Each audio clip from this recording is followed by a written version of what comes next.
Good morning, Facebook family, my faithful Gloria YouTube subscribers. Today it is August 15th. We're halfway through this month. The year is 2017. So over the last few days in Charlottesville, Virginia, there's been a lot of crazy stuff going on that ended in the death of a 32-year-old Heather D. Heyer, a paralegal from Charlottesville who was a passionate advocate for the disenfranchised and is often moved to tears by the world's injustice. Let me read her profile so we can kind of get an understanding. Heather Heyer, Charlottesville victim, was recalled as a strong woman. Heather D. Heyer died standing up for what she believed in. Friends described her as a passionate advocate for the disenfranchised who was often moved to tears by the world's injustices. That sense of conviction led her to join demonstrators protesting a rally of white nationalists in Charlottesville, Virginia on Saturday. We were just marching around spreading love, and then the accident happened. She was ran over by a car. In a split second, you see a car and you see bodies flying. The authorities said Ms. Heyer, 32, was killed instantly when a car driven by a man from Ohio plowed into the crowd. Heather was such a sweet soul, she did not deserve to die. Others said Ms. Heyer, who lived in Charlottesville, spoke out against inequality and urged co-workers to be active in their community. Heather was a strong woman, said Alfred A. Wilson, a manager of the bankruptcy division at Miller Law Group in Charlottesville, where Ms. Heyer worked as a paralegal. She stood up against any type of discrimination. That's just how she has always been. Mr. Wilson said in an interview that he found her at her computer crying many times. Heather, being Heather, has seen something on Facebook or read something in the news and realized someone is mistreated and gets upset.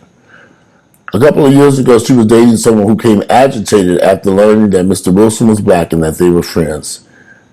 She just is like the way people were judging me as a minority male that's doing well for myself. Mr. Wilson said, adding that Ms. Heyer stopped seeing the man after that. So she was dating somebody who didn't like that she was friends with a black guy. Well, there's a long write-up about her here in the New York Times, if you want to read more about her. It's a shame that this young woman lost her life in Charlottesville, marching down the street protesting the KKK, racist white folks. This is my problem with this. We know racist white folks have been existing in this country since the day they stumbled upon this piece of earth now called America. We know these racist white folks have lived here for decades. We know they're not going no place anytime soon. It is ingrained in these folks' souls. If they want to march up and down the streets of Charlottesville, Virginia, or whatever, let them. Let them march. I don't think I would have been out there counter-protesting people and their right to march. Let them march. I don't care what they're marching for. Let them fools march on. They could march and dance up and down the street. I think Heather would still be alive right now if the vast majority of people had just ignored this filthy white trash, these hillbillies from hell. They came from all over hillbilly land. That boy who ran over was from Ohio. They came from Ohio, Kentucky, Tennessee, Indiana, all the way to Charlottesville, Virginia, just to raise a ruckus. Let them. The last stand of the white man. This whole Donald Trump presidency, everything, all this is the last stand of the white man. Because they know their time is doomed here in the United States. It is running out as we speak. And they tried everything in their power. That's why they rushing so fast to try to put all these immigrants out. They want me to put all of them out. I sit down trying to change all the rules back to lock black folks up. We know what America is all about. And these hillbillies try their best to change everything. Ignore them.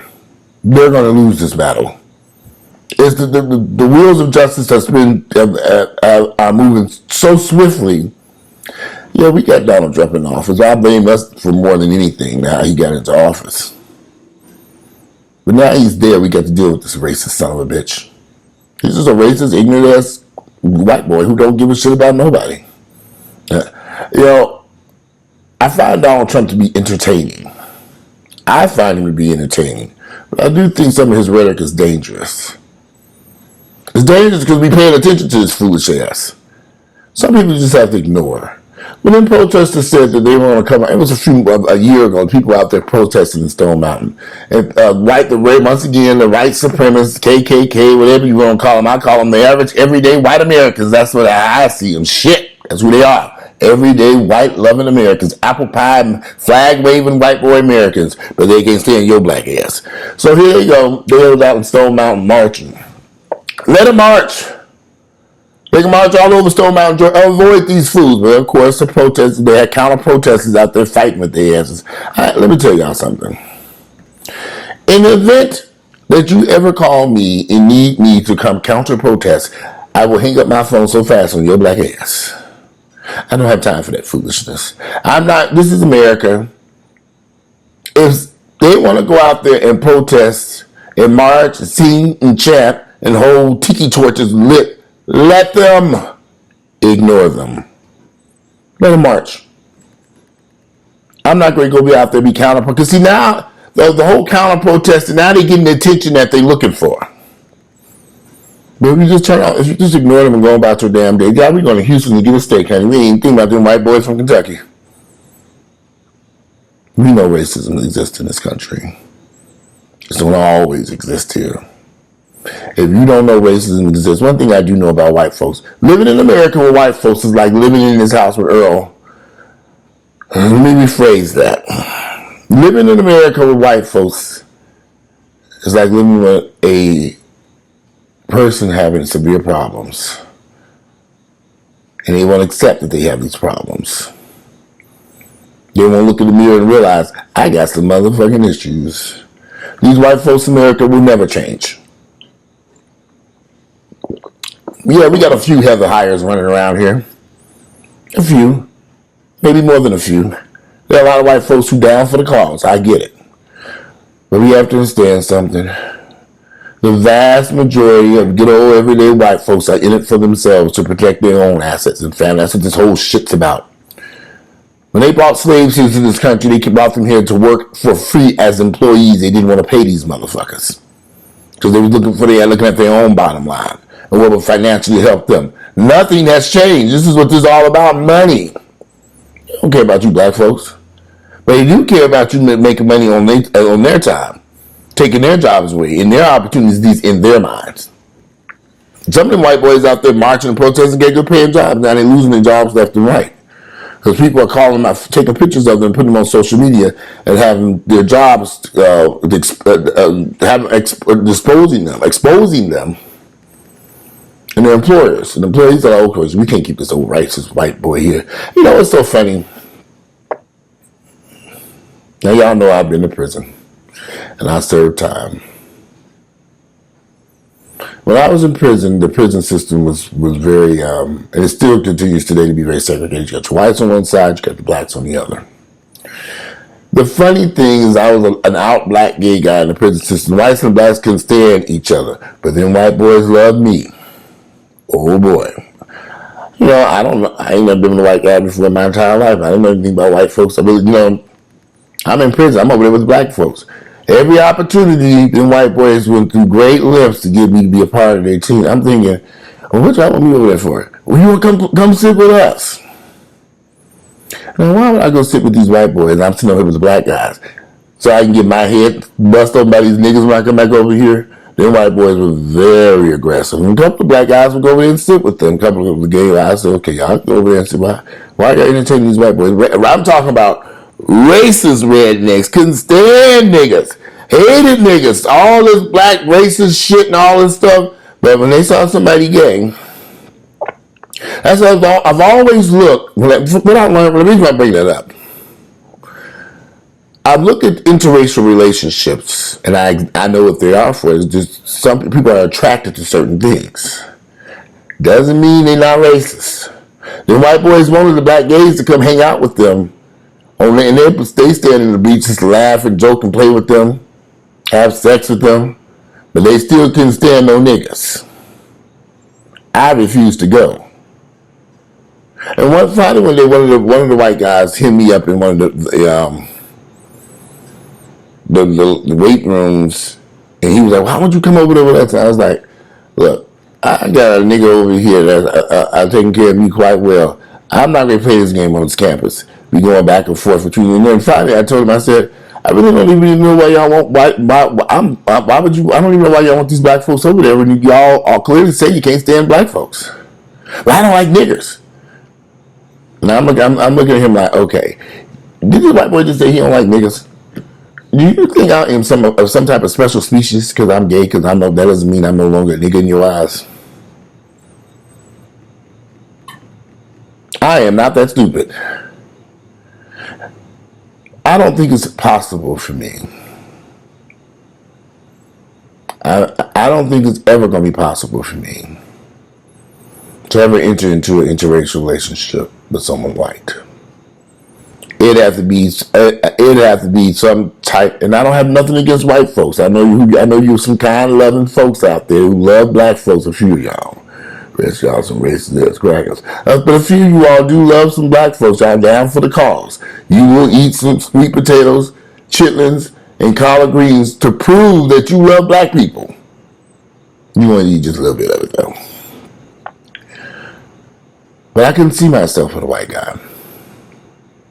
And I don't have anything against white people. I just know who you are. I know who you are. To me, it'd be like sleeping with the enemy. I guess I didn't sleep with the enemy for the past 21 years. And y'all probably like, well, you can sleep with another enemy for 20. Nah, no, that's a different type of enemy. We'll talk about it earlier in another video. But for black people to be so shocked at getting back on topic here, for black folks to be so shocked by what white folks are doing over the past year or so with the Trump election, the march, and I don't know why y'all in the fantasy world. Honey,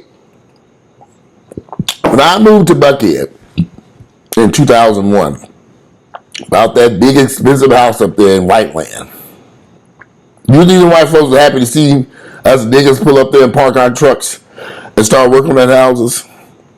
There was a woman. All right, I had looked at the house for about a few weeks. In 2001, it was a kind of a housing collapse going on luxury homes here. The house was originally listed for about $1 million something. It had been sitting there for a long time. It was an older house that had been renovated. A lot of people don't realize that house was a 100-year-old farmhouse. So I kept looking at it because it had some issues. It was renovated, but he did a tacky renovation. I'm going to have to go in there and rip all that shit out that white boy put in there. So I was thinking I'm going to have to rip this out. It's expensive, and I got to rip this out. But I love the lot. The lot was an acre. It was an entire acre in Buckhead by Lenox Mall. Where could you find this size lot? That to me, all I saw was privacy, fence, trees, bush. I got to see these motherfuckers. They ain't got to see me, and I ain't got to see you. The house, the lot, I loved it. So I kept going back and forth, and finally we bit the bullet and made an offer on the house, and the builder accepted it. It was a low ball offer, but it was as is. The house had issues. I was going to come in there and correct the issues because he screwed it up.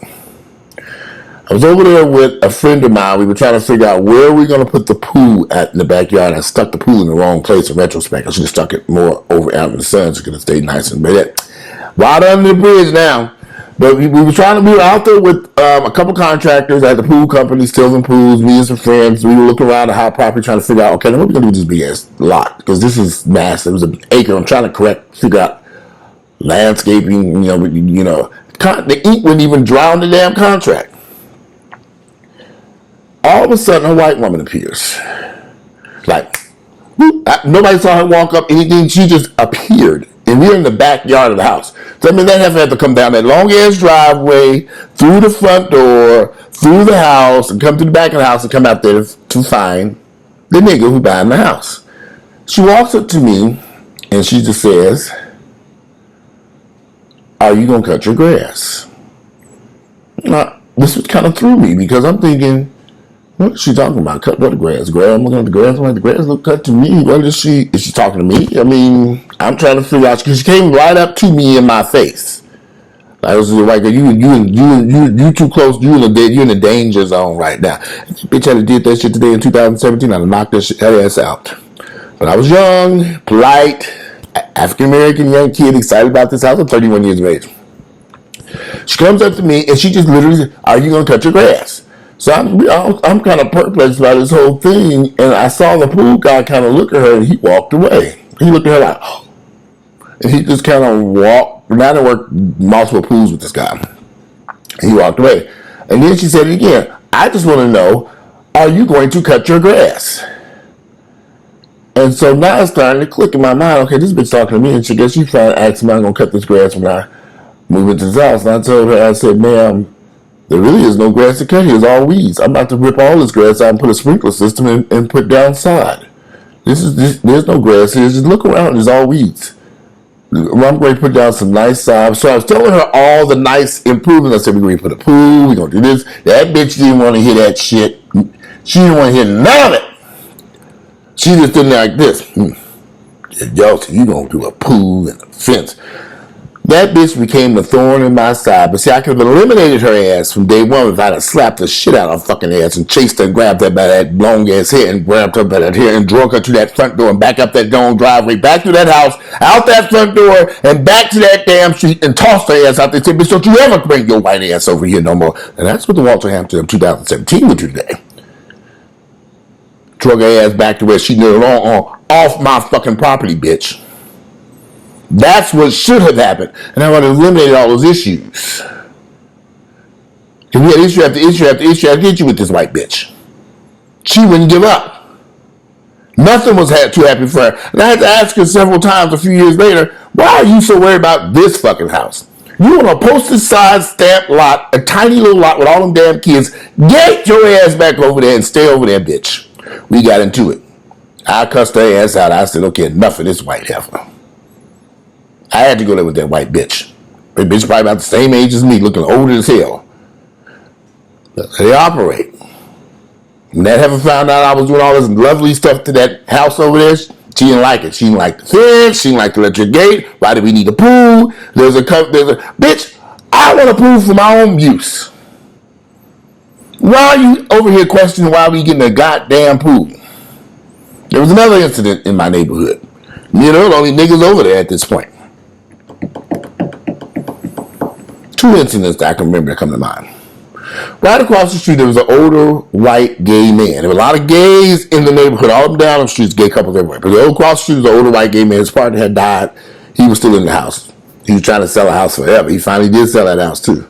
He was actually unmeant for that old raggedy house. So one day, I had a Mercedes-Benz S-Class 2001 I bought for my 30th birthday. One day, I got in my car. We were over there doing some yard work. This was a project that I worked on that shit for a long goddamn time. About 2001, it took a lot of work to get that house right. A couple of years, because it was just a massive. Finally got the front porch right in 2000, whatever. But it took a long time to work on this house. One of my workers, too, we were doing other projects at the time. So I would be working on other stuff, then come back to our house and work, then go someplace else and work. It was kind of like a mixture of things. So you couldn't just sink all your money into this damn rat hole. So I get in my car. We'll be over there. It's a Saturday morning. We working on the house. I got all the workers over there. Got my head contract over everything. We working on the front yard. I can't remember what we were doing. I left to go get everybody some breakfast. It was Saturday morning. I promised everybody to come. Whoever showed up for work that day, I was going to treat them breakfast. So I get in my car, go to get breakfast. As I drive off, I wave at the neighbor, white boy across the street, the old white man, partner didn't die. I wave home. He's such a sweetheart man. It's a shame his partner died. Hey, good morning, Sam. Hey, Walter, how are you? I'm great. How are you? Is everything okay? Let me know if you need something. I'll see you later. Bye. Drive on off, smiling, birds chirping. As I'm driving off, this white boy walking his ass across the street. He going over across the street. He on a mission. He goes across the street, walks up to one of my workers and says, tell me something. How does Walter pay you all? Does he pay you by cash? This is what he says to my main worker, a Hispanic guy named Pedro. Does he pay you by cash? How does he pay you all? Now, of course, what he's insinuating is that I'm a drug dealer paying him in cash. So Pedro's like, he pays us by check. And 1099s I asked too. And looking at him like, what do you want? Oh, no, I'm just curious, but thank you. And he goes on back across the street. Now, I just went to go get breakfast. I wouldn't even gone about maybe 30 minutes. McDonald's around the corner. I went to grab some breakfast over there. Got back around there. Pull up in the car, park my car, get out with the breakfast and the coffees and everything. And Petro tells me what happened. I'm like, well, why did you come over here asking these questions? I pay my damn workers. So I saw that white boy over there in his yard making some leaves. I decided to go over there and give him a good morning conversation about this, what he wanted to know. I marched my ass right across there into his yard. I said, let me ask you something. You have a problem with me? Do you not like me as your neighbor or something? Do you have a problem with me living across the street from you? Do you have a problem with me doing work to my home and you eating your shit looking like a rat hole over here? Why would you go over there and ask my workers how I pay them? Why are you concerned? I said, please do not come back over there and harass my workers or anybody else on my property. I don't come over here harassing your workers when they ain't doing shit over here. Don't you come over there harassing mine when we over there doing some real shit improvements over there. If you have anything that you want to know about what's going on at my home and at workers, ask me. Don't ask my fucking neighbor. Come talk to me. So, he was upset. I didn't mean anything. I was just curious because I'm in the contracting business too and blah, blah, blah, blah, blah. I said, save it, white boy. I'm done with your ass for the day. Damn as hell you gonna ruin a Saturday for me. I marched my ass across the street. We had a massive tree in the front yard. I think it was a pecan tree. The tree died. One of my workers said, oh boy, Walter, that tree's dead. I was like, oh shit, this damn tree. A massive, huge tree. The tree had it would have fell over the top of my neighbor's house, who was Murphy. If you live in Atlanta, there's a restaurant called Murphy's in Virginia Highlands. He lived next door to me. It would have demolished his house. I said, oh shit, I gotta get this tree up down. I went through all the process, called all the right people to call about the damn tree, dead ass tree in my front yard. The city operators came out, looked at the tree, it's dead. You gotta take it down. Gave me everything I needed. He did an assessment of the tree, take his little notes. Told me I could pick up the permit for whatever. I had to go down, pay a fee, whatever, tree removal fee, get my permit. I did everything he told me to do. I got my permit. I taped it to the front window. A few days later, called the tree company to come out. It was a Saturday morning, yeah. Once again, I get in my car. The tree removal company's there. They setting up. I'm going to go get some breakfast and come on back so I can watch them take this tree down and not tear everything up on the street. And you got to watch when shit like this is going on. You can sit there because you never know what might. That tree might have been swinging along. You can tear everything up over there. Massive ass tree. They had to bring a big crane and every damn thing to get this shit down.